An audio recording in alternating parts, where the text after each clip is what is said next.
1 in 10, that's 10%, or globally 800 plus million people have a diagnosed autoimmune condition. And one of the things you're on a mission to talk about is that for those people, and maybe some others, we'll get to that in a second, if we don't have an honest conversation about the role that trauma, lack of boundaries, both inside and outside the body, chronic stress, and this sort of toxic milieu that we're in, if we don't have an honest conversation of how those things are worsening and making it harder for people to heal, we're not looking at a bright future ahead. I'd love for you to expand on that a little bit more if you could. Drew, it's so good to be back with you. Thank you for having me. And I would say that statistic that you just gave, 10% globally have autoimmune disease. The fact is, it's much graver than that. So we think that people with autoimmune disease have about 7 to 14 years before they get diagnosed. And the sad fact here is that many people who've got autoimmune disease or autoimmunity, which is a pre-disease state, can struggle going to see 4 to 6 doctors before they get a correct diagnosis. They can go for years, sometimes up to 7 years before they are correctly diagnosed. But I want to back up for a second to something that makes this relevant for so many more than just 10% of the population. We believe that post-pandemic, that the rates of autoimmunity, this pre-disease state, have dramatically increased. And we now know from laboratory testing that about 30% of us, healthy, relatively normal people, 30% of us have positive anti-nuclear antibodies. So people need to know about this. If you hear the word autoimmune disease and you think, oh, that doesn't apply to me, the truth is 1 in 3 of us are having a problem with autoimmunity, and we want to address it as early as possible.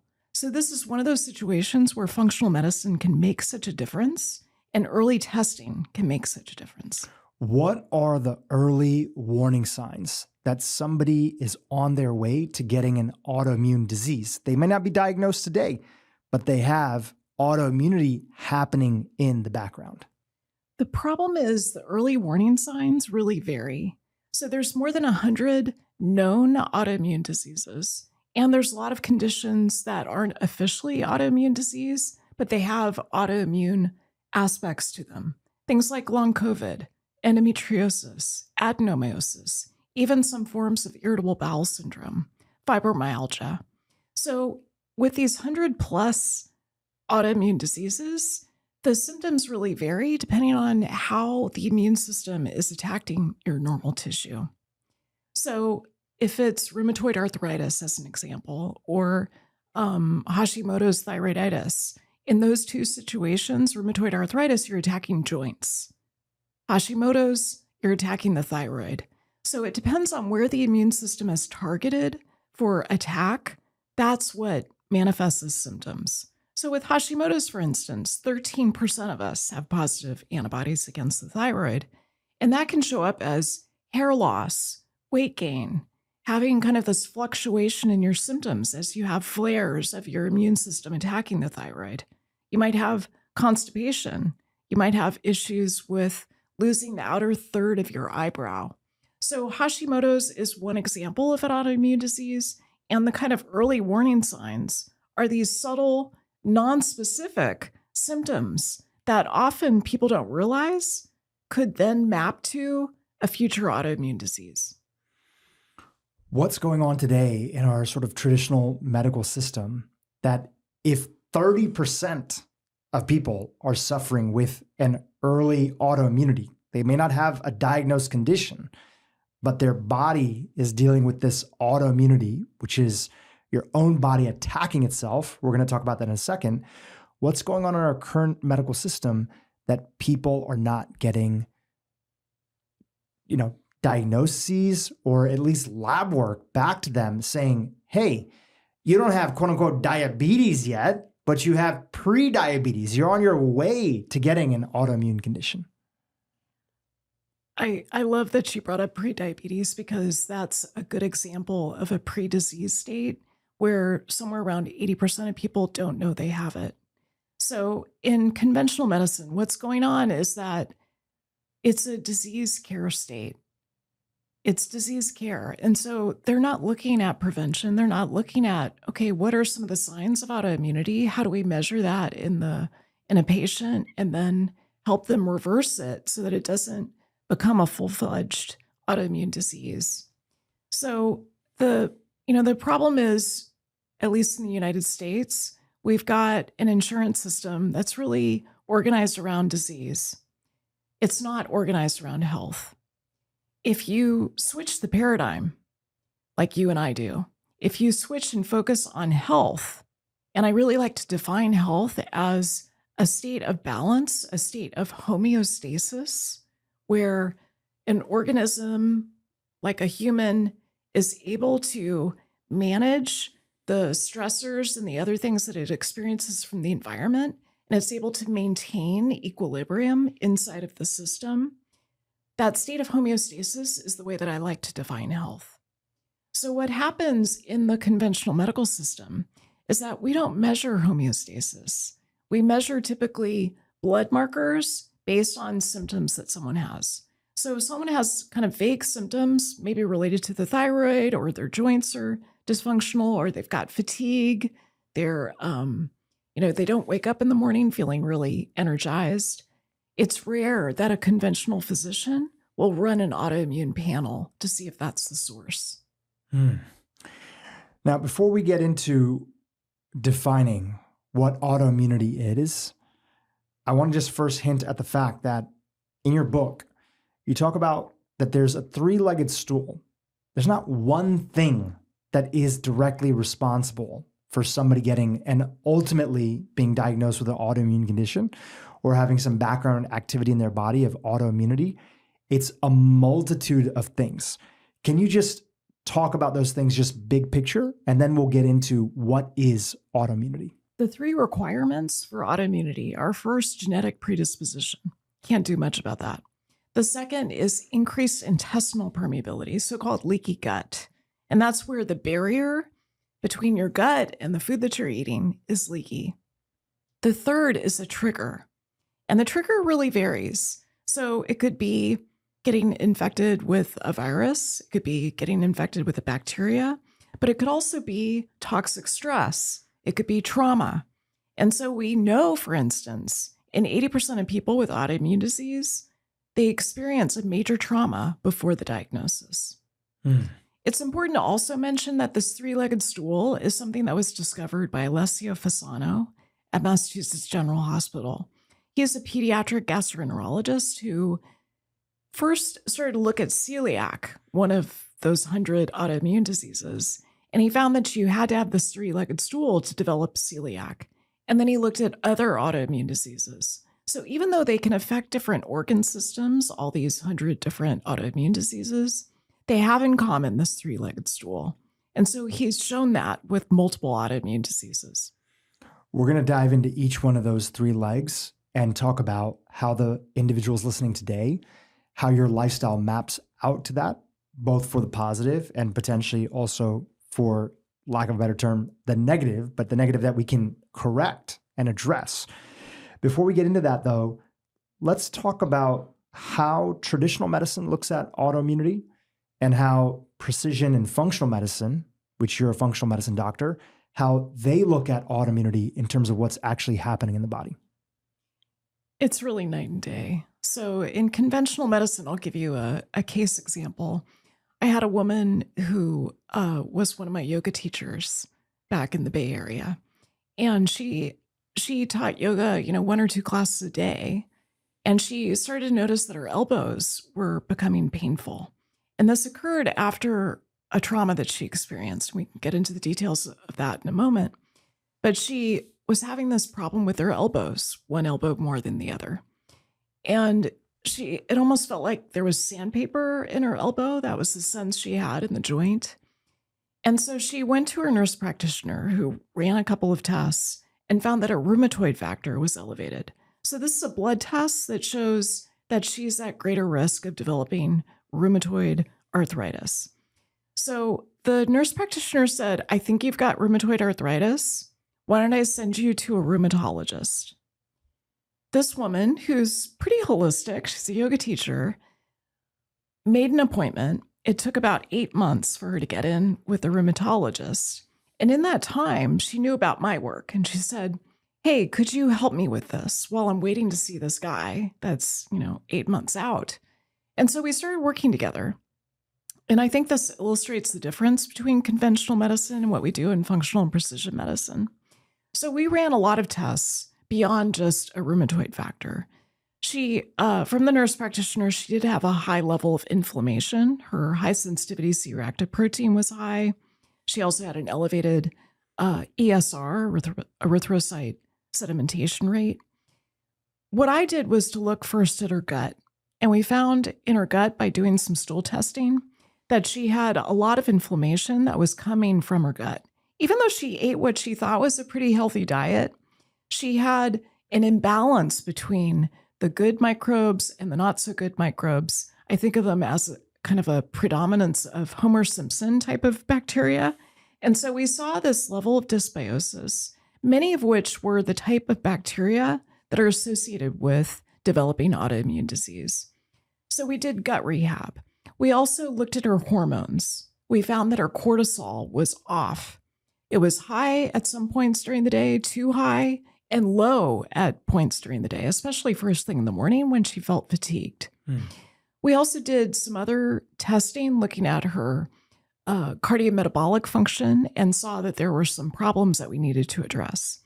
So that's an example of what we do in precision medicine. We look at genetics, we look at biomarkers, especially in the blood, to figure out what we can optimize to create that state of homeostasis, to create equilibrium in the body.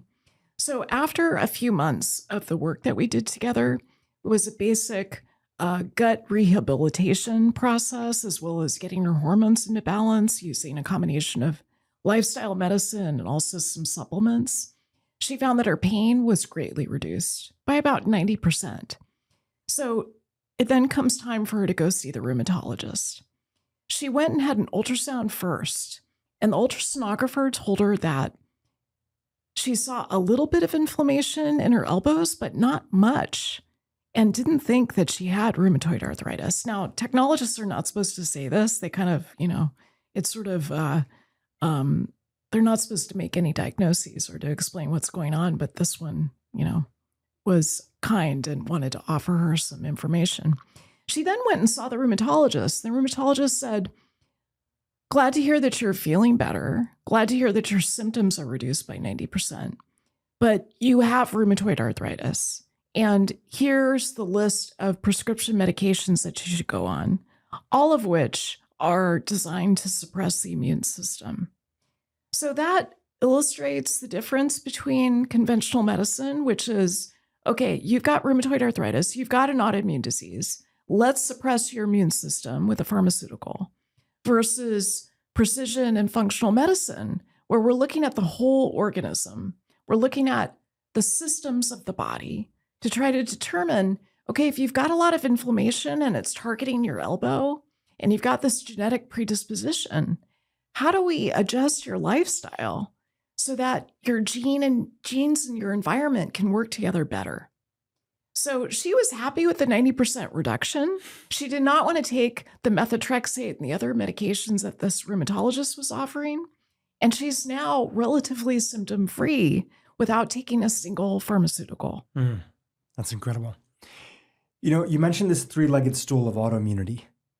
The first one you mentioned is a genetic predisposition. Humans have largely had, our genes don't change that frequently. It takes, hundreds of thousands, if not millions of years for probably our genes to change. So a lot of people are asking the same question that I'm asking myself today, which is, what is going on in this world today that we're all living in, that we're seeing an explosion of autoimmunity? It's a great question. So we don't have clear answers to this, but we've got some hypotheses. So I'll share those with you. And it's true, genes are relatively stable. Like, they just haven't changed that much since the evolution that happened on the savannah. So over the past few decades, as the rate of anti-nuclear antibody has gone up in the population, and the rates of other things like the thyroid antibodies going up in the population, genetics has not changed. What's changed is lifestyle. So food has changed, the way that we sleep, the amount of sleep debt that we have has changed, the amount of stress that we're encountering and navigating has dramatically changed, especially during the pandemic. And there's some other factors too related to the way that we communicate, the use of cell phones. There's a number of different things in our environment that has changed the way that our genes talk to our body. So genetic expression has changed as a result of mostly lifestyle factors. Is it also fair to say that one of the reasons that you wrote this book is you really want to highlight, as part of our environment, that the environment that many of us are living in, especially this modern world that women are living in as well, men and women are living in it too, there's something going on where it's incredibly stressful. And in some cases for people, they've gone through such bad traumas and lived experiences that it is increasing how frequently these autoimmune conditions are happening in the population. Is that correct? That's absolutely true. So we've seen from national surveys that are done by the American Psychological Association, as an example, that the rates of stress have dramatically increased over the past decade. We know that women are more vulnerable than men. Women experience more stress, and they experience more distressing type of stress, where they feel like it's just harder to manage, hard to cope with. So the level of stress has definitely changed. And I was originally trained as an obstetrician gynecologist. So women's health is super important to me. And what's important to note here is that pretty much every autoimmune disease except one is more common in women than men. So about 4 out of 5 people with autoimmune disease are women. Women deal with stressors differently than men do. And I think there are a lot of issues in our culture that lead to women suppressing the way that they are dealing with stress, and it leads to a greater risk of developing autoimmunity. So one thing that I think is important to note is that very few of us are free of toxic stress. I mean, there's a lot that we can do to manage it. And frankly, I've spent a lifetime sort of learning how to do meditation and yoga and breath work and even psychedelic therapy as a way of managing some of the stress and trauma that I've experienced. But even the people who say that they haven't had trauma, they didn't have childhood trauma or adult trauma, there's also the risk of intergenerational trauma. And, that's something that you can't really know a lot about, but I think of these as soul wounds that can get passed down. So even if you don't have an experience personally of trauma, you also want to be curious about your ancestors and what sort of trauma they experienced. There's a fascinating section in the opening of your book where you talk about the relationship between fibromyalgia and individuals who have had high ACEs scores. Can you explain what ACEs is for our audience that isn't familiar with it and the relationship between the two of those? Yeah, ACEs are such an important thing to understand. And I want for our listeners, if you do nothing else today, I hope you will find out what your ACE score is. And we can even put a link in the show notes for how to calculate that score. So this is one of those tests that you don't want to score high on. You really want a 0. ACEs stand for Adverse Childhood Experiences. And what's interesting about ACEs is that a score of 1 or higher is associated with a greater risk of more than 45 different chronic diseases. And some of them you might imagine, if you have childhood trauma, like your parents got divorced, or you had an experience of physical abuse or emotional abuse or neglect, or you had a parent or someone else in the household who had a substance use disorder, you might imagine that exposure to those things would increase your risk of mental health concerns. Depression, disordered eating, anxiety. And they do. ACEs do increase your risk of mental health concerns. But what I'm interested in as a non-psychiatrist is all of the chronic diseases, physical health, downstream results that occur as a result of early childhood trauma. So, the original study that was done looking at adverse childhood experiences was done in a really interesting population. It was a partnership between the Centers for Disease Control and Kaiser Permanente. So, they looked at Kaiser Permanente members in San Diego, and these are mostly middle class folks. And they asked for the first time whether childhood adversity before age 18 was associated with health problems in middle age. And that then began this whole study of ACEs and how it's associated with a greater risk of stroke, a greater risk of heart disease, a greater risk of autoimmune disease. So one of the places where it's really been demonstrated is with fibromyalgia. So for women, women are much more likely to be diagnosed with fibromyalgia. And we find that the rate of high adverse childhood experiences is very high in women who are diagnosed with fibromyalgia. You talk about a patient that you were working with in this section. I believe her name was Radha, is what you're writing inside the book. Yes. And I was wondering if you wouldn't mind sharing her experience and your experience as being her doctor. Radha is so special to me. I'm going to get a little quieter here because she's just had such dramatic changes in her health over the time that we've worked together. So when we first started working together, she had a number of conditions. She had fibromyalgia. She had endometriosis and adenomyosis. She had a lot of fatigue. She had metabolic health problems. And I want to circle back to metabolic health a little bit later because ACEs are associated with higher glucoses, more problems with prediabetes and diabetes. But back to Radha, she had a toxic marriage, an abusive marriage. And when I first started to work with her, she had just come out of that marriage. She just divorced her now ex-husband. And she had a long list of things that didn't feel good in her body. She was in her 40s, nutritionist, mother of two, and she was really struggling with pain of all types. So adenomyosis is when you have the endometrial lining, endometrial cells, which are supposed to be the lining inside the uterus, you have it in the muscle. And you can think of it as an autoimmune attack where the body is attacking your normal tissues inside the muscle wall of your uterus. Very painful, very hard to manage the pain, very hard to control the increased bleeding that can happen as a result of it. I also have had adenomyosis, so I know a lot about this. She also had endometriosis. And so she went through a partial hysterectomy before she met me. And so she had fibromyalgia. She had these different pain syndromes. And we started to work on addressing her trauma and specifically trying to clear the trauma that she experienced in her marriage. She had a relatively happy childhood, although when you pin her down and you get her to do an ACE score, her ACE score was 6, which is quite elevated. I have the same score.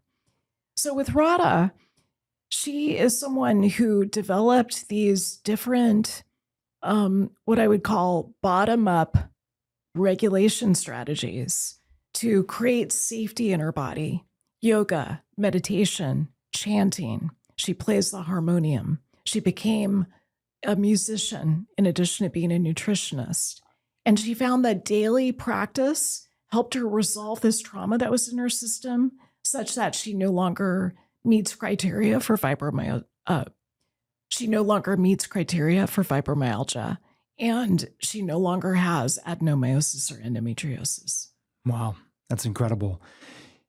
Zooming out for a second, I think a lot of people are wondering, why would the body start attacking itself? If autoimmunity is your body getting confused and attacking itself, what is the role of that when, we've learned from folks that the genes that we have and the cells that we have, like all they want to do is survive and reproduce and live a happy life. Why would our body be attacking itself? It's a great question. I wish that we had a rigorous scientific answer to that question. Again, I've got some hypotheses and I can speculate a little bit with you. Yeah, please. One of the reasons why we think it's so much more common in women than men is that women go through these massive hormonal changes that men don't go through. So, Rada, for example, had 2 children. When you get pregnant and you've got a fetus growing inside of you that has the DNA that's half from you and half from the person who donated the sperm, your immune system has to adapt to all of this DNA that is not yours. That is a big task for the immune system.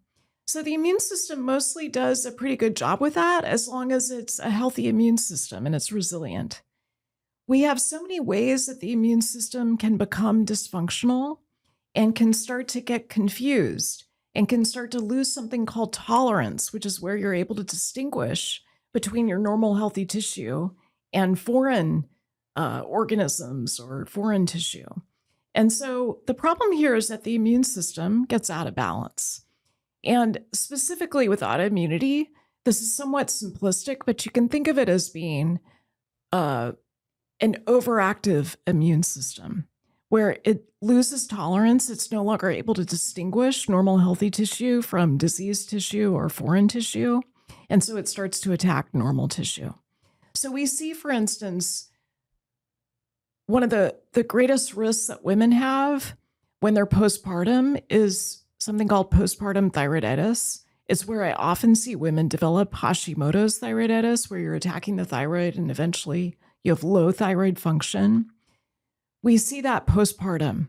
And so when I see a woman who's postpartum, who's complaining of fatigue and can't sleep and her hair is falling out and she just feels like her energy is not what it used to be and maybe she's somewhat constipated, the old version in traditional medicine is just to reassure that woman, maybe gaslight her a little bit and say, oh, you've got a baby. Of course you're fatigued and you're stressed out and your hair is falling out. No, let's check her for autoimmunity. Let's check her panel of autoimmune thyroid antibodies. Let's see if she's got celiac. Let's see if she's got this condition where her immune system is out of whack. So why is this happening? We think that these massive hormonal changes that women experience are a key part of it. We also think that trauma is a big part of it, and women are more vulnerable to the experience of trauma than men. We have rates of trauma that are about 10% higher than what we see in men. If you had to weight based on your clinical experience, and of course it's different for each patient, but if you zoom out in sort of this world that we live in today, if you had to weight out of 100%, how much of our global autoimmunity issues from that 3-legged stool is genetics? How much of it is the sort of, diet boundaries, intestinal permeability, and then how much of it are these triggers, which you said could be viral, right? Could be also trauma could play a role. So if you had to weight them, is there a weight that you could give each one of those? It's hard to give a weight because you have to have all three to develop autoimmunity. So I think maybe part of what you're asking is how many of us have the genetic predisposition? Yeah, that's a great way to start. And we don't really know the numbers. So I would say if 30% of at least this lab population of 100,000 people, 30% of them have the positive anti-nuclear antibodies, then I would presume it's somewhere around 30%, maybe higher, has this genetic predisposition. So I would start at 30% at a conservative level. And this is something that needs to be studied at the level of research investigation and published in peer-reviewed journals. But I would say at least 30%. And then this increased intestinal permeability, how many of us have that? I think you're asking a prevalence question. And what's interesting with increased intestinal permeability, when I first started practicing functional medicine about 25 years ago, I was, one of those young doctors who I probably over-tested people, and I did a lot of testing for increased intestinal permeability. The test we did then was a lactulose mannitol test. That's still the gold standard. And I would find that, maybe about half the patients that I tested had increased intestinal permeability. And now, that was 25 years ago. Now I hardly ever test anyone because almost everyone I test does have leaky gut. Almost everyone. And I take care of executives, I take care of professional athletes, I take care of perimenopausal women. And I no longer run the tests because it is so common that people have leaky gut. I've heard a few clinicians say that when you look at populations globally, especially when you look at poorer populations, let's say in Asia or Africa, and you look at the prevalence of autoimmunity, even though these individuals don't have all the resources and access to healthcare, etc., their rates of autoimmunity are much less than these developed countries like America and the richer populations in those same continents like Asia, Africa. Is that true? And if that is true, what can we learn from that? That is correct. So what we know is that autoimmunity is a disease of affluence. So when we take India as an example, so there's something called the hygiene hypothesis to try to explain why the rates of autoimmunity are lower in India than they are in the United States. We think that the exposure to that the immune system of people in India, that it gets exposed to many more things than someone growing up in the United States.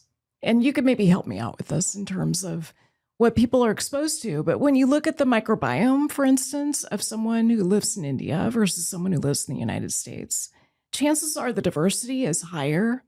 There's a level of health of the collective microbes in the gut and their DNA for someone in India versus someone in the United States. So we think that this emphasis that we have in affluent countries, this emphasis that we have on sanitation, keeping things cleaner, washing our hands, using hand sanitizer, that there's a way that we get less exposed to microbes as we grow up than someone who lives in India. But tell me what you think about this, because you've got some experience with this too. I visited India a lot growing up. I've never permanently lived there. I wasn't born there. I was born in Nairobi, Kenya, but we left when I was pretty young. But definitely as a society and a lot of countries that I've traveled to, especially when you go to the regions that are not as affluent, you don't see as much antibiotic exposure. They just don't have that there. And I went to go visit a tribe in northern Kenya with this group summit series that I went to, and they're cousins of the Maasai, the Samburus. And when they go and they're milking their cows, because they primarily live on a diet of milk from cows and goats, and that's pretty much it. They eat some twigs, some berries here and there, but they pretty much live off of milk and then occasionally some blood, if anybody knows anything about the Maasai tribes and the Samburu. And they're living in these huts. They're exposed to dirt regularly. Their hands are dirty. They're touching animals, other things. They're probably getting some beneficial parasites, which some interesting research, is going on, especially out of Israel, showing that reintroducing certain parasites could actually help calm certain autoimmune conditions. Right. Have you heard about this? I have. So, I wouldn't say that I'm an expert at this particular area, but when I think about how I grew up, I'm in my 50s. So growing up in Maryland, I was in the dirt all the time. I would play every day after school with my friends, and we would go for hours. We didn't have nannies. We didn't have babysitters. We just would entertain ourselves, and we were mostly in the dirt. I grew up on the Chesapeake Bay. I'd be climbing on rocks and fishing and crabbing and hands in the dirt all the time. I would wash my hands before dinner, but otherwise there wasn't a lot of sanitation that was happening. And I think about, I'm the mother of 2 daughters, and I think about how much dirt they got exposed to versus how much dirt I got exposed to. And it's a massive difference. So there's a way, I remember Michael Pollan had a cover story on the New York Times Magazine, maybe 15 years ago, about how kids are just not exposed to dirt the way that we once were. So soil has changed, and the amount of soil that we get dosed with, especially in childhood, has dramatically decreased. So we think, what does this mean in terms of the immune system? It means that your immune system is not used to dealing with these microbes that are in the soil, parasites, as you mentioned, where our immune system has this kind of more limited dynamic range compared to 25, 30, 50 years ago. And that's less true in some countries. So is it fair to say that our immune system is fragile in a way in many developed nations between a combination of many of these things that you mentioned? And is part of that also that our bodies are less metabolically healthy, as you indicated earlier? And what's playing into that component? There's a number of threads that play into that component. I think if we just look at metabolic health for a moment, separate from our discussion of autoimmunity, we know that 80% of Americans are metabolically unhealthy. That's pretty high. So the 12% who are metabolically healthy, that number has been declining over time. So how do you define metabolic health? You can define it based on the criteria for metabolic syndrome, looking at things like fasting blood sugar, looking at triglycerides, looking at blood pressure. And so we know that the number of people in the United States who have at least one criteria for metabolic syndrome has dramatically increased over time. University of North Carolina now says 80% of us are metabolically unhealthy. So why is that? We think it's a combination of a number of different things. Certainly our food supply has changed, and that's probably a whole podcast in itself. The amount of ultra-processed foods that we're eating, foods that are triggering our immune system in not a positive way. And we also, we're eating more refined carbohydrates than ever before. So the inputs, the kind of food that we're eating has changed, and that certainly tracks with our metabolic health going down. We also are more sedentary than ever before. It's amazing to me when you look at how many people exercise, intentionally get exercise outside of maybe walking that they do at work and at home. The numbers are really small in terms of people who regularly exercise. And the standard that we have in the United States is to exercise for 150 minutes per week. And I think that's abysmal. Like, it's a reasonable starting place, but I think the body actually needs much more than that. And then we've got this issue with sleep, where we've got more sleep debt than ever before. We've got these high stress levels. So the same sort of factors that also lead to a rise in autoimmunity also lead to a rise in being metabolically unhealthy. And separate from that, we know that for people who have an elevated ACE score, so an adverse childhood experience score of 1 or greater, have a greater risk of developing prediabetes and diabetes. We also know that it changes the way that the body resolves inflammation. So you're more likely to have chronic inflammation if you're someone who had adverse childhood experiences. So our environment has dramatically changed. Our genes have not changed much, but the way that our environment has changed has increased our risk of, the top 10 conditions that are associated with death in the United States. Out of those, 9 of them are related to metabolic health, from cardiovascular disease to Alzheimer's disease. And the same is true with autoimmunity. The way that our environment has changed has increased our risk of autoimmunity. Let's talk about leaky gut, because we kind of touched on it, but we didn't go deep on it. Help our audience understand. If you have autoimmunity, or if you're diagnosed with an autoimmune condition, which that was the, 10% of the population globally, then you have to have leaky gut, or you most likely have leaky gut. Is there ever autoimmunity without leaky gut? So Alessio Fasano would say, no, you have to have leaky gut to develop autoimmune disease. You have to have all 3 legs of the 3-legged stool. So, and I would add to that, in my 30 years of medical practice, I've never seen someone with autoimmune disease who doesn't have leaky gut. And when we're talking about leaky gut, the idea here is that the tight junctions between the cells of your gastrointestinal tract are not able to filter the way that they're supposed to. So there's this leakiness between cells, and it leads to things from the food that you're eating and also parasites and bacteria passing through that barrier that you're supposed to have in the gut. So this is one of those examples of a boundary that gets violated and leads to a greater risk of autoimmune disease. So when it comes to leaky gut, I take care of an MBA team, and I was amazed to discover that even these guys that play professional basketball and are, physically majestic, because they train so hard during the season, they do about 2 to 3 hours of hard exercise each day, they have increased intestinal permeability. So this is not just people who are sick with autoimmune disease. Healthy individuals often will have increased intestinal permeability too.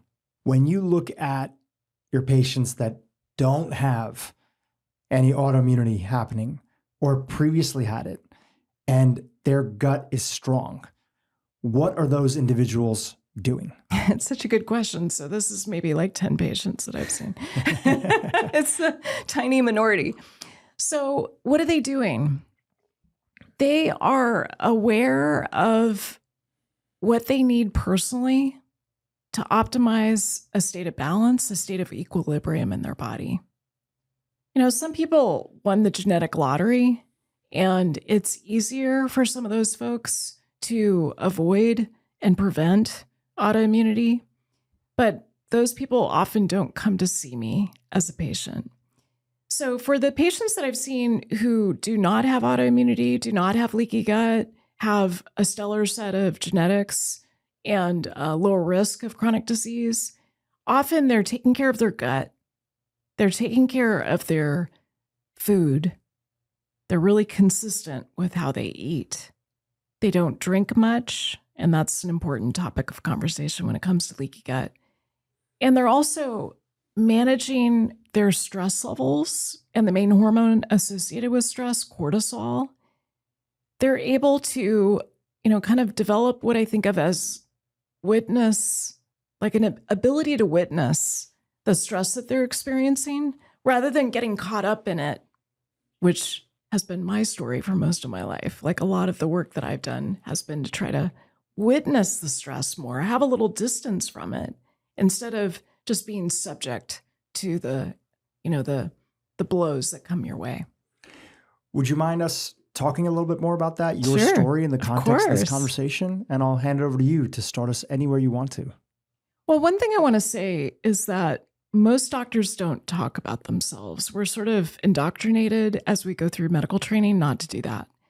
And I think that leads to missing an important opportunity, because I find that the patients that I talk to, when it's appropriate and I share some of my story, it creates a relatability and an accessibility that I think is really critical. Because I don't want people to think that, I'm some pinnacle of health, because I sometimes joke that I've had every hormone imbalance that a woman can possibly have. And, one of the reasons why I got interested in the topic of autoimmunity is that I tested myself as part of a functional medicine laboratory panel about 6 years ago, and I was positive for anti-nuclear antibodies. And it wasn't just a little bit positive, it was high.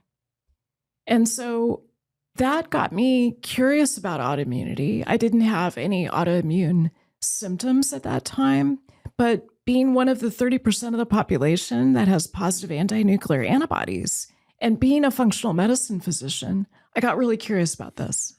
And so as I started to look at increased intestinal permeability, out of that three-legged stool, the genetic predisposition, the increased intestinal permeability, and the trigger, you have agency over two of those, right? You can fix the leaky gut. There's a number of ways to do that. And you can also address the trigger. So for me, at that time, I had a big fight with someone in my family So I had a conflict with someone that I really love and have been so close to all of my life. And this was heartbreaking. And I felt like the root of this conflict that I had with this person was childhood trauma. Hmm. And the thing about childhood trauma is that even if you feel like, you don't have any mental health concerns or even any physical health concerns that could link back to trauma, there are sometimes ways that you might have a blind spot about the way it affects your behavior. And I felt like that might be true in this conflict with my family member. And it was right around the same time that MAPS was looking at MDMA for the resolution of trauma in people with post-traumatic stress disorder. Now, I haven't had post-traumatic stress disorder, but I've had partial PTSD. So I have an adverse childhood experiences score of 6, which is pretty high. And as I started to look at this data on MDMA assisted therapy for trauma, I was blown away by how effective it is.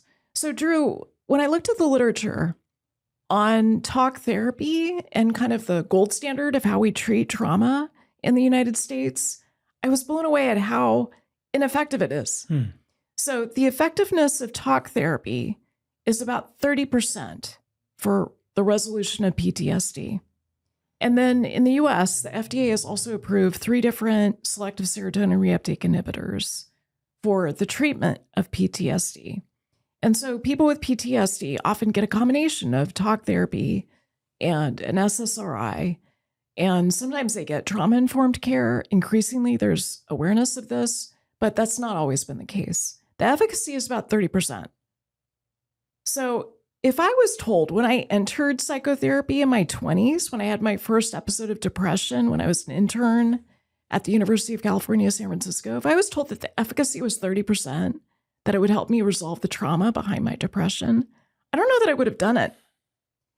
Now, the efficacy of MDMA-assisted therapy is around 67 to 71% for the absolute resolution of trauma. And that's with 2 to 3 treatments, not daily treatment, 2 to 3 treatments with preparation and integration afterwards. So I don't want to get too far off topic, but what I started to do as I saw these papers that were published showing this massive, double the effectiveness with MDMA-assisted therapy for trauma, I decided to try it myself and to do everything I could to clean up my side of the street in this conflict with my family member. And I found it revolutionary. So it was so helpful for me to resolve trauma, to resolve that ACE score of 6 and the way the signature of that ACE score was living on in my body. I was able to repair with this family member. I was able to change some longstanding behaviors that were working against me in terms of my health. And what was especially exciting to me is that my anti-nuclear antibody went to 0. Wow. It became normal. Now, that's anecdotal information, but one of the things we do in precision medicine is N-of-1 experiments. And I was even taught at Harvard that when you look at the quality of evidence of research, the lowest quality is expert opinion. Next up is case studies. Next up is observational studies like the Nurses' Health Study. Next up is randomized controlled trials. But that's usually looking at a drug and its effect on a population. I was taught that the highest quality evidence is the N-of-1 experiment, where you take someone and you have a control period, maybe before they come to see you as a patient, and you look at their laboratory tests, like in my case, a positive anti-nuclear antibody. You do an intervention, in this case, some gut rehab together with MDMA-assisted therapy, and then you retest this anti-nuclear antibody, in my case being 0. So N-of-1 experimentation, I think, is really important. And when I saw this positive anti-nuclear antibody and I was linking it to my own trauma, I then started to look at my patients, and I've got a lot of autoimmune patients that I take care of. And I would start to ask them, what is your ACE score? How much trauma have you experienced? And I found that the vast majority, certainly more than 80%, had high ACE scores. They had a high level of trauma that was embedded in their bodies. And as we started to resolve the trauma, I noticed that their chronic disease would start to reverse. So this is the kind of thing where I took it from my own experience, which I really believe that the kind of conditions that I've struggled with are happening for me, not to me. They happen for me to get me to look at what's going on in our culture and how that's reflected in our medical sphere, and to start to think differently about how we can address it.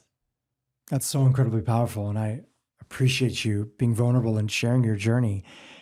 Would you say that for other people that are listening, and you've mentioned women, but of course, men and women listening, that they should be at least reading, looking into, I mean, you have a whole chapter in your book. I think it's titled Everything You Wanted to Know About Psychedelics, and you break it all down, that it's worthwhile that if you're dealing with some elevated autoimmunity, leaky gut, or maybe you even have a diagnosis and you're listening today, Hashimoto's, Graves' disease, whatever it might be, fibromyalgia, that it's worth at least looking into MDMA and seeing if that's a route of something that you might want to pursue. It's worth considering it with some caveats. So what I think is transformational is healing states of consciousness. And I wouldn't say that psychedelics are required to create a healing state of consciousness. They're one tool in the toolbox. They're one tool. And so, what I found as I was writing this book, I started to do holotropic breath work, which is considered psychedelic. It was developed by Stan Grof, who's one of those psychedelic pioneers. He lives near me in Mill Valley, California. And holotropic breath work is a particular way of breathing. I talk about it quite a bit in the book, that creates a healing state of consciousness. It gets you kind of outside of your daily consciousness that might be managing a lot and struggling with toxic stress into a healing state of consciousness where you're using your breath to create the medicine that your body needs. And that's very powerful. So some people have psychedelic experiences with breath work alone. And I would say for people who are cautious about psychedelics, who think that maybe they're overhyped right now, and they are, there are many ways that you can create healing states of consciousness. There's a lot of different paths to transformation. Psychedelics have robust data behind them, and it's not just MDMA. There's other psychedelic medicines that I talk about in the book. So I'm certified with psilocybin, with MDMA, and with ketamine. And those are the ones that I have the most experience with. But there's also San Pedro, ayahuasca, 5-MeO, DMT. There's lots of different things that can create these healing states of consciousness. But you can also do it with these systems of the body, such as the breath.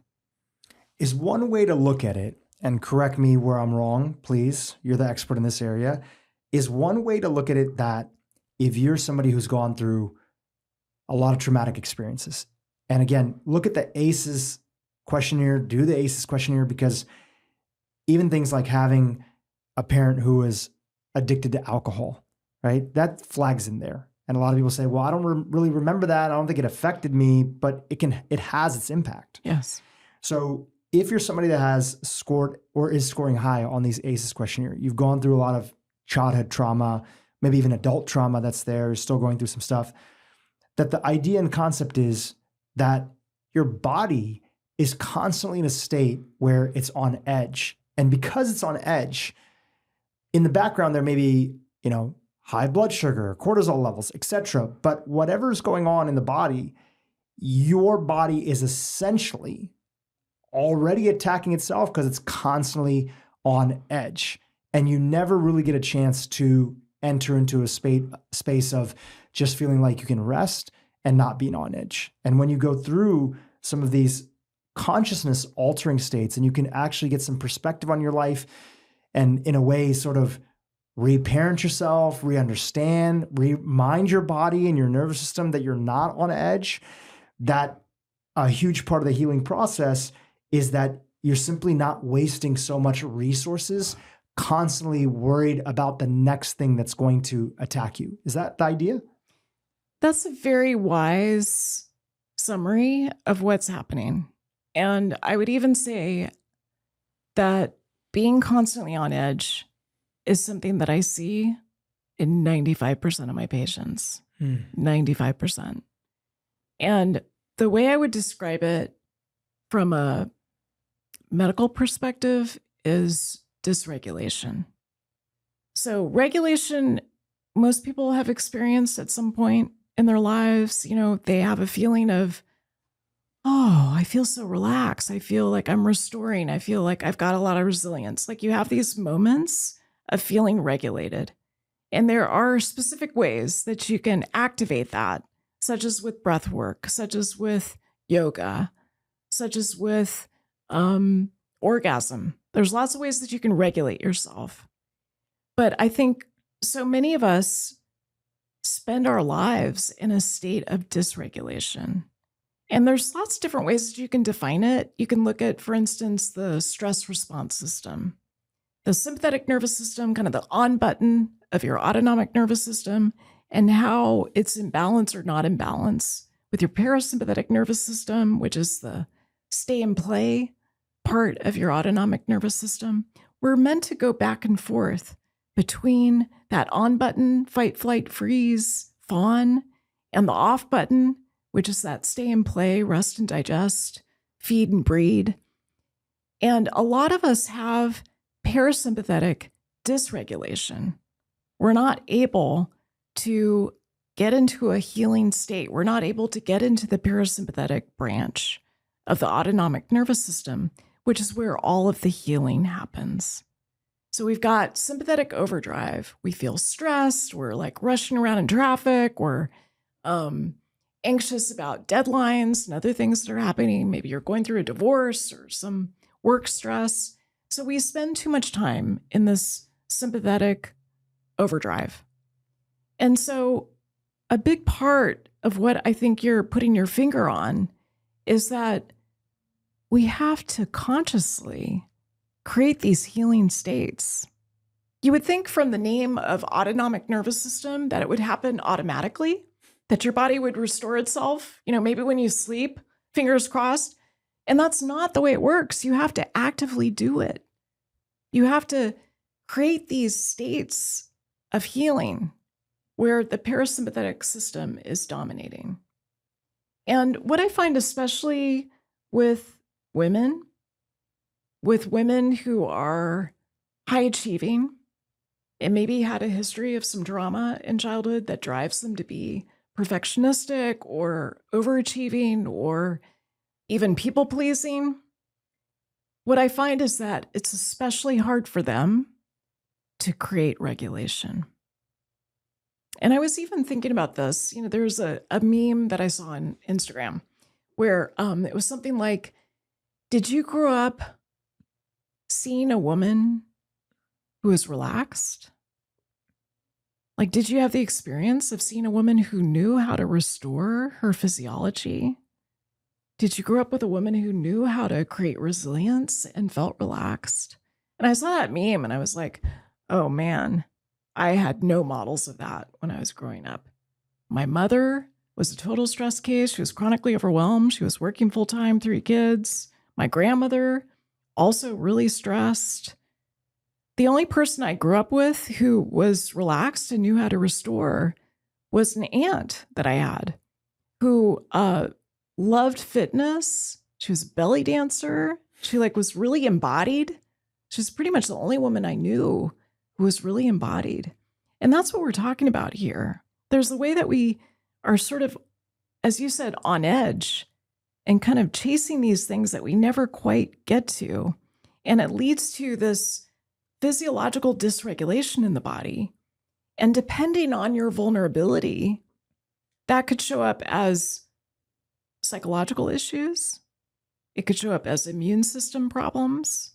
It could show up as nervous system dysregulation or it could show up as endocrine dysfunction. So that whole thing is the Pine network.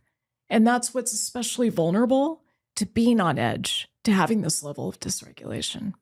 It feels like a big part of this new book, The Autoimmune Cure, we have the link in the show notes below, please check it out, is that for a long time in functional integrative medicine, there was definitely an awareness of leaky gut and the role that especially food and environmental toxins and pesticides and glyphosate and overexposure to antibiotics, there's been awareness now for 5, 10, 15 years of the role that those things play in.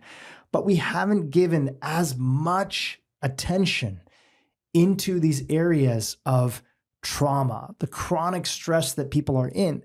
So while some people do seem to get better by just focusing on the dietary component alone, these days, more patients that you're seeing, and a lot of other people are seeing too, that I'm hearing, that's not enough. It's not enough to just focus on the food component, although the food component is important.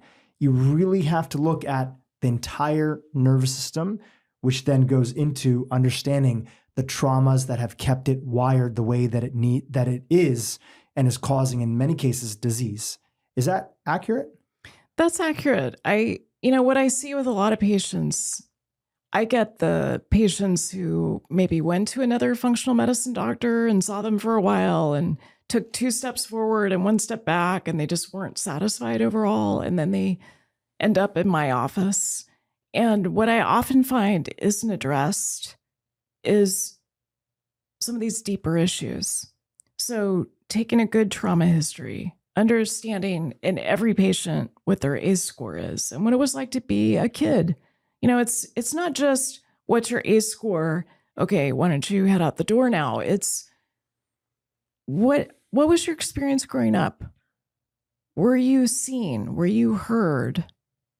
Were you told to not say anything unless you had something nice to say? Were you valued? Did your opinion matter? Did you have an adult who was empathic? Maybe you had an experience of being bullied. Did you have adults who supported you through that? So there's a lot of mitigating factors, for instance, even with ACE scores. But there's a way that this can be something that is unaddressed because it doesn't show up on a laboratory test. And when it's unaddressed, I find that people are not able to heal completely. So I think it's a piece that's really critical to address and to have conversations about. And, I also have seen that what works for some people doesn't work for other people. And so there's a personalization that needs to happen. This is where N of 1 experiments can be so helpful. I've got some people who've got an experience of trauma. They do EMDR, and that resolves the trauma signature in their body. Amazing. That worked for them. I tried EMDR for a year and a half, and it had no effect on me. So this is where personalization and N of 1 experiments become so critical. One of the things that you're a big fan of is using tools to get a sense of where you are, especially where your nervous system is. Why are you such a big fan, and what are some of those tools that are available to people? I love your questions, Drew. So the reason why I'm such a big fan is that I feel like so many of us are not embodied and have a hard time assessing what's going on, like from the neck down. So I was raised to be hypercognitive. I was raised to, the way that I achieved love and attention was through intelligence. So cognition was a big part of how I coped with the trauma that I experienced. And I think that's true for a lot of people. I became hyper independent and hypercognitive. So what I love about tools like wearables is that it provides objective data about your physiology. And I remember I saw a functional medicine doctor maybe 10 years ago who was asking me questions and then ran all these labs. We were doing gut rehab together. And she said, I think you're just a terrible historian. You're one of those warriors who just ignores what's happening in your body. And so you can't really report what's going on in your body. And I thought she was absolutely right. Because when you go through medical training, and I think this is true, certainly for people who are not doctors too, you learn to ignore your body. You don't go to the bathroom when you need to. You don't eat when you need to. You don't sleep when you need to. Medicine is basically a cult, and it can be traumatizing such that you are validated for your ability to be hypercognitive and to ignore your body. Makes you a better doctor, maybe. So I think wearables cut through that. And what I find, for instance, is that when I look at the balance between my sympathetic nervous system, fight, flight, freeze, fawn, and my parasympathetic nervous system, stay and play, by measuring the heart rate variability, that gives me a really important indicator of my stress response system. And I can tell you, every time I go to Costa Rica, my heart rate variability is about double what it is in my everyday life. Which is a good thing for those that are listening. It's a good thing. When I microdose on mushrooms, my HRV goes up somewhere around 50 to 100%. When I drink a shot of tequila, it goes down by about half.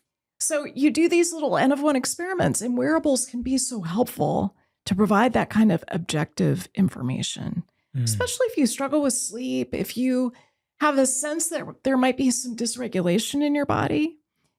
Wearables can be so informative and kind of provide this objective information as you develop more body awareness, as you develop more embodiment.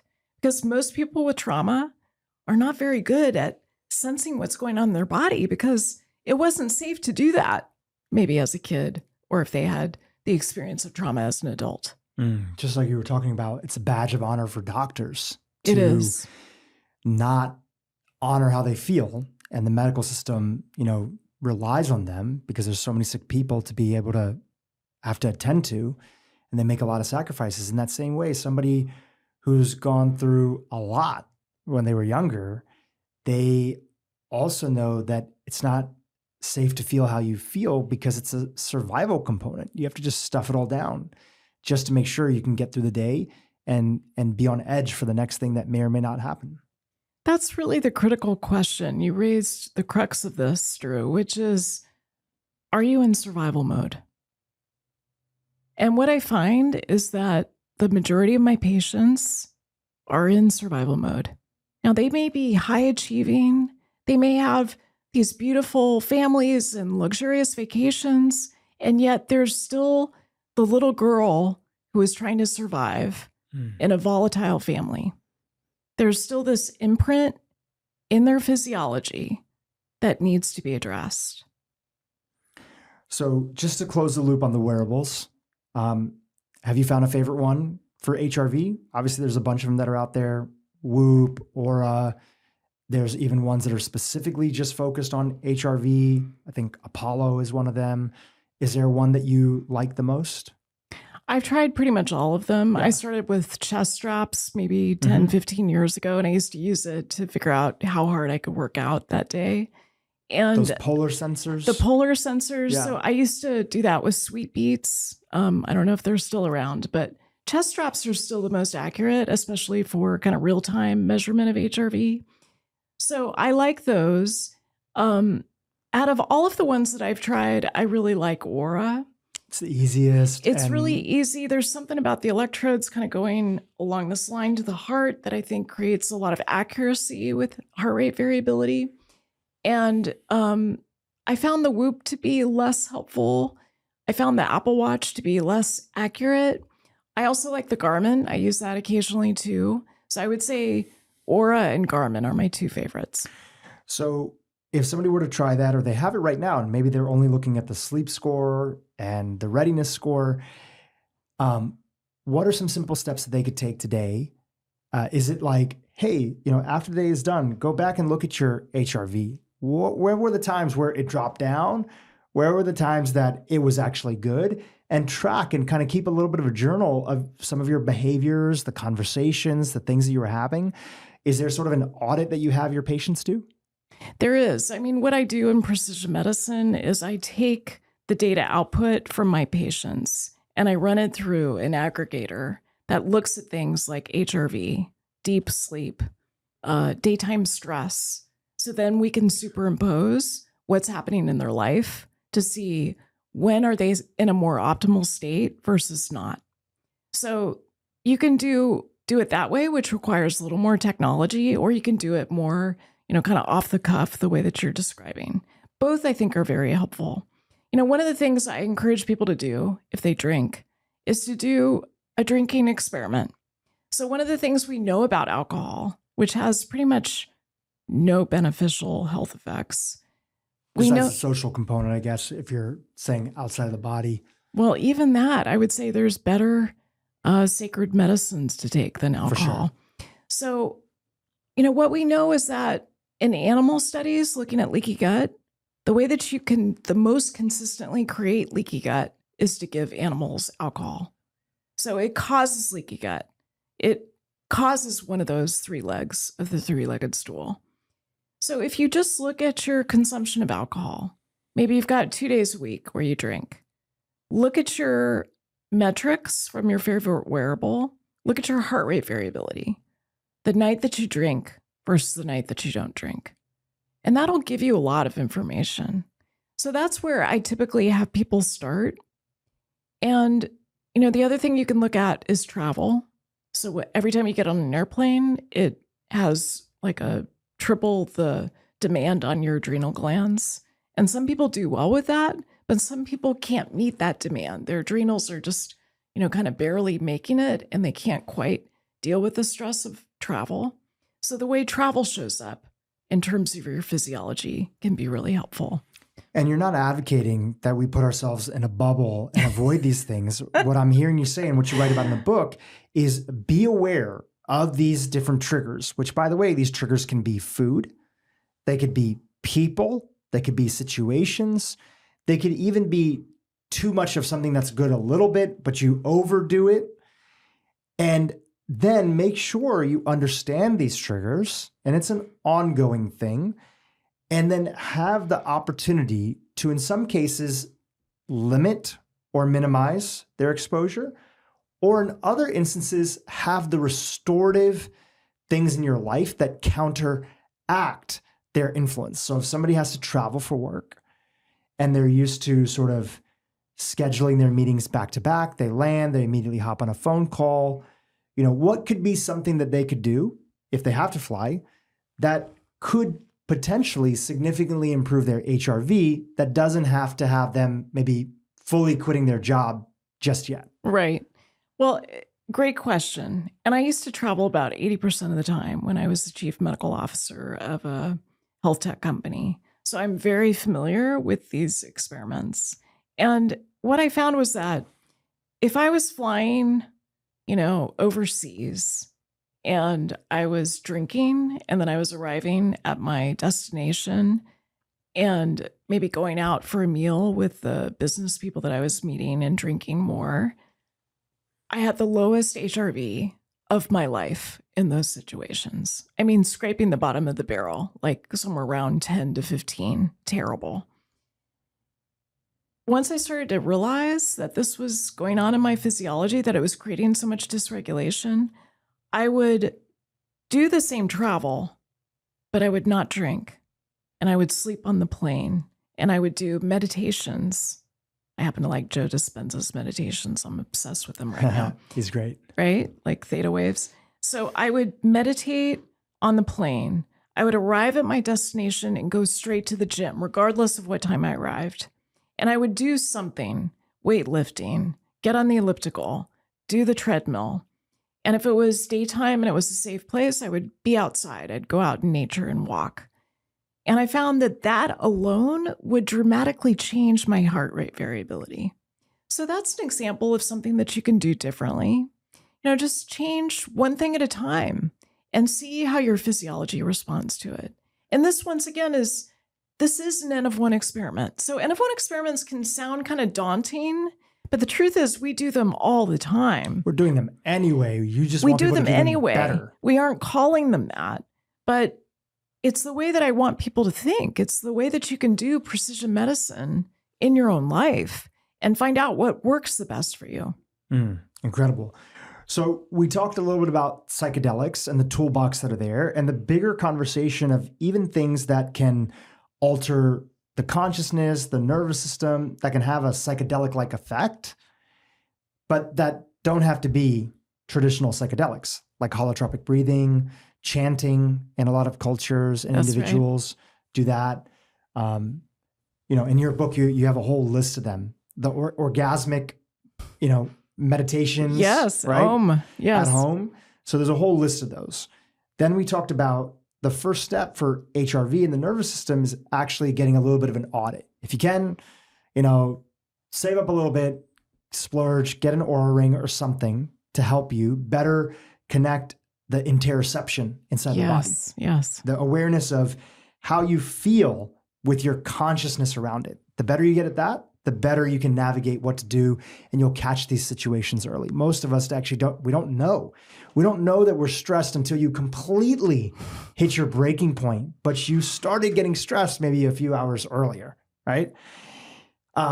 We talked a little bit about leaky gut, but do you want to touch on the topic of diet?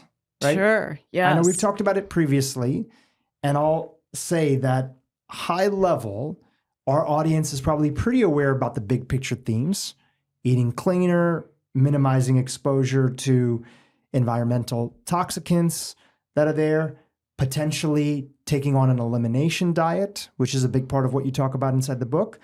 But for people that have that sort of integrative functional awareness level 1, is there anything additional that you want to add about diet?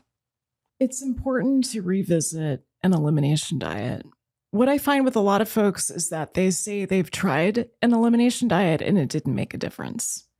And what I find with further questioning is that they haven't done it sufficiently. So an elimination diet that's well orchestrated and you've got a high level of compliance and you do it for 6 to 12 weeks, it significantly improves leaky gut and it also improves dysbiosis. So it's a place where I want people to have a lot of agency. And one of the cool things about it is that it's free. And it's been studied for decades in different autoimmune conditions, such as rheumatoid arthritis. So when I used to practice functional medicine and I was working at San Francisco General Hospital, where the population has no disposable income, I would find that elimination diets were really effective. And probably the two that are the most important foods to eliminate are foods with gluten and foods with dairy. Those are the most common to be triggering the immune system. So you could start as simple as that. With autoimmune disease, we often eliminate nightshades because we think that triggers the immune system in a negative way.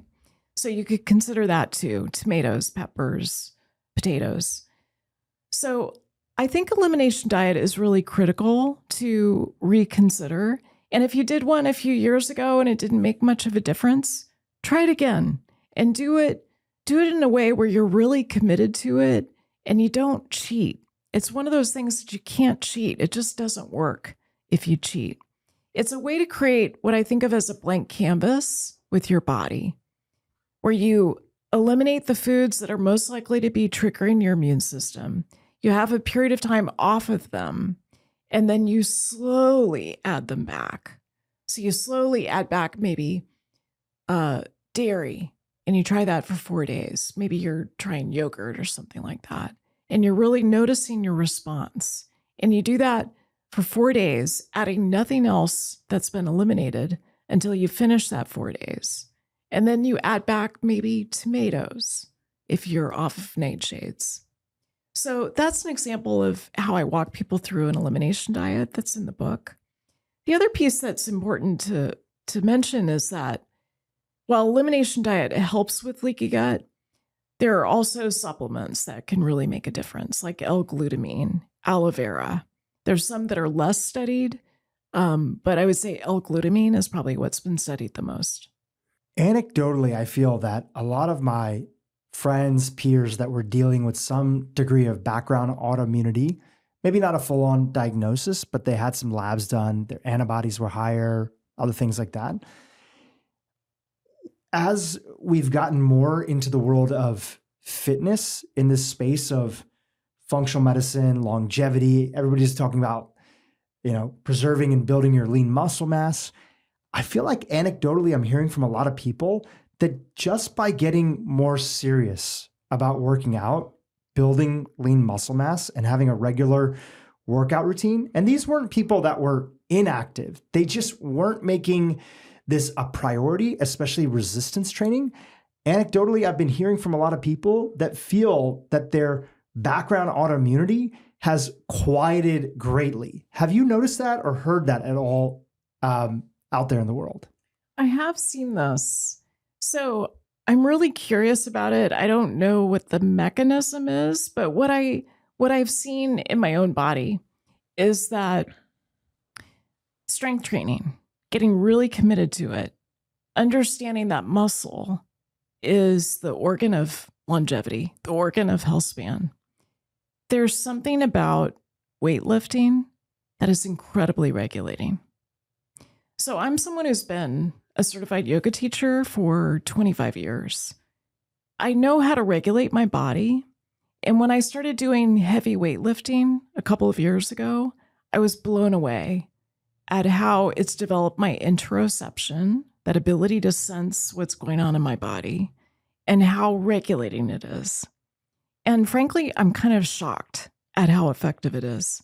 But what about you? What have you noticed in terms of regulation with strength training? I'd never had any autoimmunity that's been going on. I've never been diagnosed with anything. I can just say that as somebody who I was very active. I played soccer, I played tennis, these other things. But when I got serious when I turned 40 about working with a trainer and being on a specific program and eating the appropriate amount of protein, I just noticed for my mental health, there was this, I already felt pretty good. And I feel like I'm one of the calmest, happiest people I know. True. I feel like there was just this extra level of focus and alertness. And I just felt good. I'm impacted by a lot of things. I'll have stressful days, but it was just a lot less stressful. And I feel like there's a sense of resilience that comes in. And if so much of autoimmunity is this background sort of, trauma and stress that people are carrying with them, I feel like doing a tough workout, not overworking out, that's not what we're talking about here, but doing a tough workout, a tough resistance training workout, it's that reminder to your body. Is just what I've seen from my friends that have had the autoimmunity. It's the reminder to your body that you're strong and you can get through a lot of things and you're okay. So whether that's playing a role, whether it's something else biologically, I don't know, but I've seen that. And what the impact of that is, I've seen people that had to be so strict about gluten and other things. They didn't have celiac, but they would get these little flare-ups. I've seen people be able to expand their diets a little bit more. Yes. They don't have to be as strict. Doesn't mean that they're maybe eating gluten, dairy, or some of their other triggers every single day, but a little bit here and there, and they're not as impacted. And strength training was the biggest component that they added into the mix. So it's just something that I'm noticing, which is why I wanted to ask you about it. Yeah, I think there's something to this, Drew. I haven't seen any research on it because it's actually difficult to study. I can imagine. But what I would say is that what I've noticed, I always go first to what I've seen in my own physiology because my time series with wearables goes back about 15 years. Incredible. You were way ahead of the curve. Well, I'm a bioengineer. I'm a total geek. So I did them early on. But one of the things I've noticed, for instance, is that when I switched from being on the Peloton and doing my, spin classes 5-6 days a week for 45 minutes to an hour, I used to love Power Zone training with Matt Wilpers. And I did that primarily. I didn't do a lot of weightlifting. And then I did a fellowship, a certification with Mark Houston in cardiometabolic health. And he taught me that for your heart, for your cardiometabolic system, and for your brain health, you really need to do 2/3 strength training and 1/3 cardio. And at the time, I was doing mostly cardio. So I switched. I started to do a lot more strength training. And I was shocked that what happened was my lean body mass increased.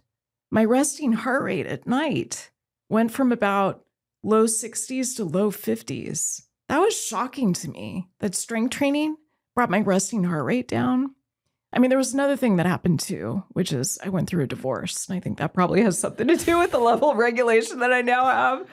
But even so, I really feel like there's something about strength training. There's something about how it allows us to really come home inside our body and to really, have a sense like when you're doing a squat of your right side versus your left side and what's going on in your hips and how is your labrum functioning and what's going on in your hamstrings. There's a way that you develop this self-awareness that is pretty deep. And I'm not sure how that maps to maybe a reduced risk of autoimmunity. But what I often see in people with autoimmunity is that they've got this level of physiological dysregulation. And so once they start to understand and then kind of pull these threads to create regulation in their body, and one way is strength training, I think it makes a difference. Incredible.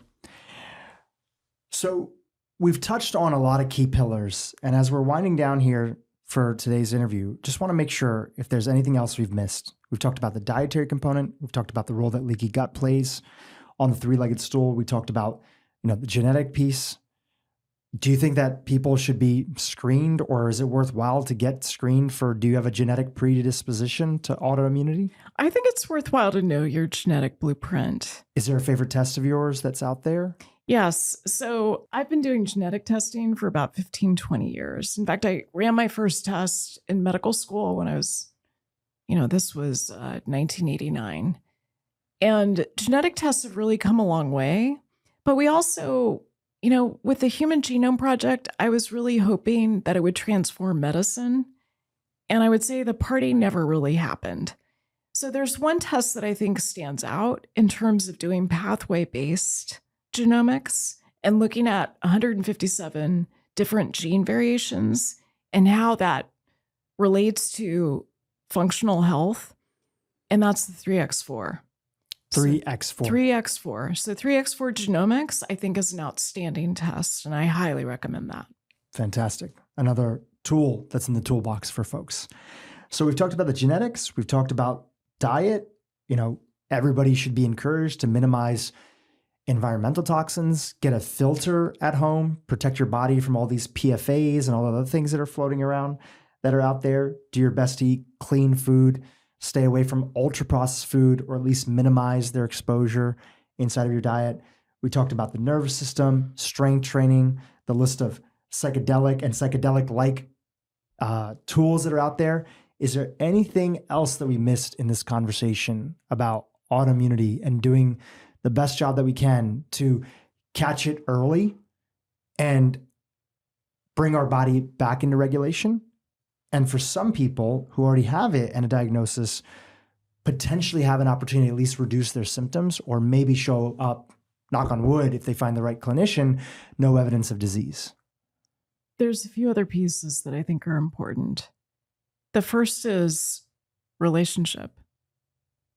One of the things I've learned, and it makes me sad that it took so long for me to learn this, is that love is really the most important thing when it comes to the purpose of life. And I don't want to, I sound a little Pollyannish saying that, but I would say, as someone who is incredibly evidence-based and as someone who is obsessed with wearables and data, it is amazing to me how much relationship matters. And what happens for a lot of us who have adverse childhood experiences and a score of 1 or higher is that we sometimes find ourselves in relationships that are not nourishing. And it can require a lot of courage to get out of a relationship with, say, a narcissist or someone who you just don't have a healthy dynamic with.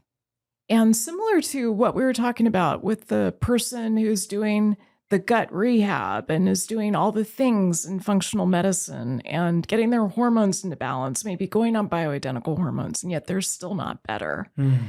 What I find is that trauma is the piece that you need to pay attention to, and you also have to look at relationships. And not everyone can, leave a marriage that's not nourishing. Not everyone can make changes, but you can clean up your side of the street. There's still ways that you can work with, the experience of a trauma bond. Like if you're someone who is kind of hooked with someone else who's got trauma that kind of connects to your trauma. So I think that's really critical. The other piece that I want to mention is purpose and meaning. I feel like that's something that pulls us forward and kind of fills us with, this is more of a spiritual aspect, but I think it's important. It's not just the body, it's not just the mind, it's really body, mind, spirit. So addressing spiritual factors, I think, are critical. And what I see with a lot of people with autoimmunity, myself included, is that I had too low of a dose of spirit. I needed to infuse myself with spirit. Now, psychedelics were very helpful for me to do that. And I can also tell you, I'm someone who was such a square, Drew. Like I'd never smoked pot when I was a kid. I never took mushrooms in college. I never tried psychedelics until I turned 50. But the data was so compelling that it got me to consider it, to be open to it for the first time. And I'm so glad I did, because it helped me with relationships. It helped me show and receive love in a way that I never could before. And it also helped me fill out my spiritual life in a way that I don't think I could have without these healing states of consciousness. That's powerful. I'm in the same boat as you. I never really did any drugs growing up. I didn't even drink alcohol, really, right? I just didn't have any interest in it. And my first psychedelic experience was, I've talked about it on the podcast, but I went with my parents to Hawaii and we had this medically, guided, assisted experience. And it was just so incredible. And also too, like, I don't have this strong urge that I need to go and immediately go do it again. Like I'm still trying to unpack everything that I went through the first go around. And the reason that I bring it up is that for my mom, it was so powerful for her to have that experience because she grew up in a household where I've never actually had her go through the ACEs questionnaire, but I think that she would score high. Might be something that we should do together. And I think about my mom and my mom meeting my dad at a time where a lot of Indian, couples had arranged marriages. Yes. My mom and dad fell in love. It was so uncommon back then. It was called a love marriage. And my mom meeting my dad and kind of being under his protection. And I truly do mean that in the sense of protection, that she could truly blossom into the person that she needed to be. My parents aren't perfect. They dealt with their own things. I'm not perfect. We've dealt, you're dealing with your own things. But seeing how my mom was able to tap back into who she was as a child and starting to feel those things and those interests and that freedom was really powerful for her. Mm-hmm. So just wanted to share that little anecdote that was there. Well, it's beautiful. And I just want to put a little footnote on Please. This. So one of the things we know about psychedelic experiences is that the more mystical they are, that tracks with the greater transformation and often the greatest behavior change. And so, I'm talking about mystical experiences in a way that is hard to quantify and measure, but it provides this healing state of consciousness that we're talking about that I think is so critical for the reversal of something like autoimmunity. Well, Sarah, this has been fantastic. I want to thank you for coming back on the podcast. Your last episode that we did together, All on Hormones, has been a huge hit. Already has like 400,000 views that are there. I got so many comments. In fact, on our way over here, one of our friends that was at the studio stopped you and said, you've transformed her life. And I can just say that I've met so many women, men, people, human beings that are out there that have been so positively impacted by your work. And I want to acknowledge you for just fighting the good fight all these years for many individuals like yourself that grew up in tough situations, didn't have the tools, might still be successful in many aspects of their life, but weren't shown a path to truly heal.